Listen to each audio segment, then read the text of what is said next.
سب سے بڑی چیز ہماری ناقص سمجھ میں لینگویج ہے، زبان ہے۔ زبان سے بڑی چیز کوئی نہیں ہے۔ آپ کے علم کی چابی زبان ہے۔ اور جب میں یہ بات کہہ رہا ہوں تو مستقل ادراک کے نتیجے میں یہ بات کہہ رہا ہوں، شعوری طور پر یہ بات کہہ رہا ہوں، دن کی روشنی میں نہا کر یہ بات کہہ رہا ہوں کہ یہ بات برحق ہے۔ جب تک آپ لینگویج سے مانوس نہیں ہوں گے، آپ چاہے جتنے اوپر چلے جائیں، جتنی صلاحیت آپ کے اندر پیدا ہو جائے، آپ کتابوں کو نہیں کھول سکتے۔ وہ چابی ہے۔ اور لینگویج کے بارے میں، زبان کے بارے میں یہ کہا گیا ہے کہ یہ سب سے زیادہ کنجوس چیز ہے۔ دوسری کتابوں کو آپ جب پڑھیں گے اور آپ کے مطالعے میں وہ ہوگی، 10 بار پڑھیں گے، 20 بار پڑھیں گے، 25 بار پڑھیں گے، اس کے مضامین آپ کو ازبر ہو جائیں گے۔ اس میں جو کچھ لکھا گیا اس کو آپ انگیج بھی کر سکیں گے، سمجھ بھی سکیں گے اور بیان بھی کر سکیں گے۔ لیکن زبان کا معاملہ یہ ہے کہ آپ کو مستقل محنت، مستقل جد و جہد، عاشق کی طرح زبان سے لگاؤ۔ جب تک یہ نہیں ہوگا، ابھی ہمارا ابتدائی مرحلہ چل رہا ہے ثانویہ کا، تو یہاں پر سب سے زیادہ جو چیزیں آپ کے لیے قابل عمل ہیں اس میں زبان ہے۔ اور زبان صرف اردو نہیں، عربی نہیں، اردو، عربی، انگلش، تینوں زبان، اس کی بنیادی صلاحیت آپ کو پیدا کرنی ہے۔ اور کبھی ایسا نہیں ہوگا کہ ایک دن آپ نے سوچا کہ ہمیں 1 گھنٹہ پڑھنا ہے، ہمیں زبان سیکھنی ہے، اور اس کے لیے آپ نے وقت نکالا۔ کسی دن آپ نے سوچا ہفتے میں کہ ہمیں اور بھی محنت کرنی چاہیے، آپ نے 1.5 گھنٹہ پڑھا اور پھر چھوڑ دیا۔ یعنی زبان آپ سے مستقل محنت چاہتا ہے، اتنی محنت چاہتا ہے کہ وہ آپ کے اندر رچ بس جائے۔ آپ تمام مضامین پڑھیں، تمام سبجیکٹ پڑھیں، آپ فقہ بھی پڑھیں، اصول بھی پڑھیں، آپ تفسیر بھی پڑھیں، حدیث بھی پڑھیں، تشریحات بھی پڑھیں، دوسرے کتابوں کو بھی دیکھیں، لیکن آپ کا سب سے اہم، آپ کی زندگی کا حاصل اس طالب علم کے زمانے میں جو کچھ ہونا چاہیے وہ زبان پر قدرت ہے۔ زبان پر جب تک قدرت نہیں ہوگی، آپ کسی کتاب سے بھرپور استفادہ نہیں کر سکتے۔ اور جب ہم زبان پر قدرت کی بات کر رہے ہیں تو اس کا یہ مطلب نہیں ہے کہ آپ اس کے قیل و قال میں بہت اندر تک چلے جائیں۔ ہوتا ہے پریکٹیکل میں ہم نے دیکھا ہے کہ ہم زبان کے تعلق سے بہت اندر تک چلے جاتے ہیں، اس کے نحوی اور صرفی اور بلاغی بحثوں کی انتہا کو پہنچ جاتے ہیں۔ لیکن اگر ہمیں اس موضوع پر 2 لائن لکھنا ہو درست طریقے سے، جو فارمل طریقہ ہے، رسمی طریقہ ہے، تو مایوسی ہاتھ آتی، نہیں لکھ سکتے، ہم بھی نہیں لکھ سکتے۔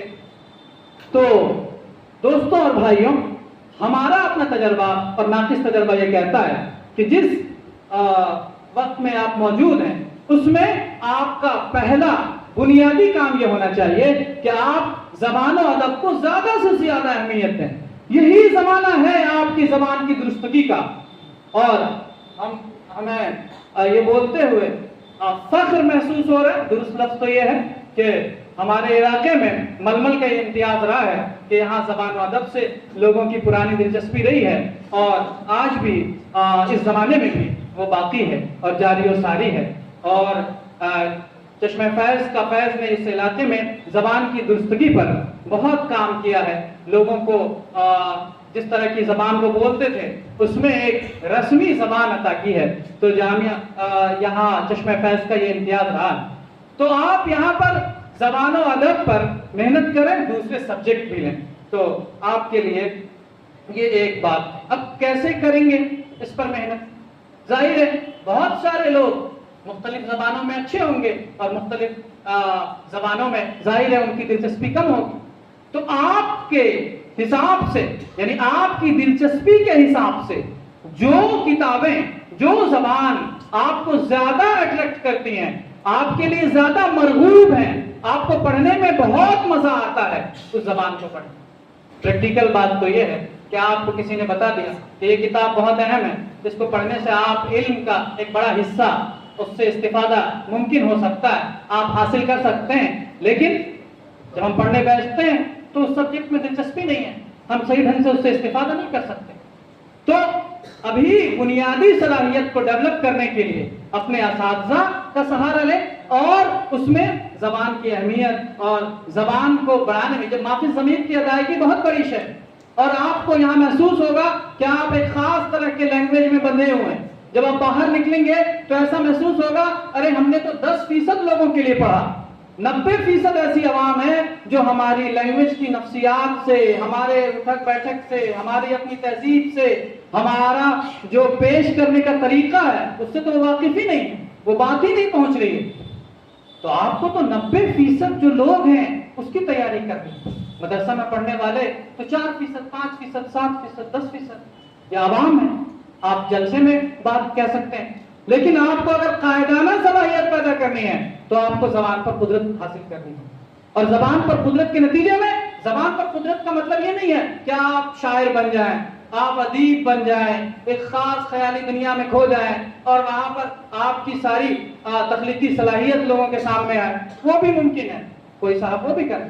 لیکن میرے کہنے کا جو مطلب ہے، آپ اتنی زبان تو ضرور سیکھیں کہ آپ دنیا بھر کی کوئی بھی کتاب، وہ تحقیقی نوعیت کی ہو، لٹریچر کی نوعیت کی ہو، ادبی نوعیت کی ہو، یا سماجی نوعیت کی ہو، اسلامی نوعیت کی ہو، تہذیبی نوعیت کی ہو، تاریخی نوعیت کی ہو، اس کو پڑھنے پر قادر ہو جائے۔ ہم سب فارغ ہو گئے لیکن ہمیں معلوم نہیں تھا کہ ابن خلدون کا مقدمہ کس طرح سے صحیح سے پڑھا جائے۔ تو دوستوں اور بھائیوں، یہ ہماری اپنی کمی اور کوتاہی تھی۔ تو ہم یہ سمجھتے ہیں کہ اپنے پریفرنس میں، اپنی ترجیحات میں اس وقت آپ کو جو چیز سب سے اہم رکھنی چاہیے وہ زبان و ادب ہے۔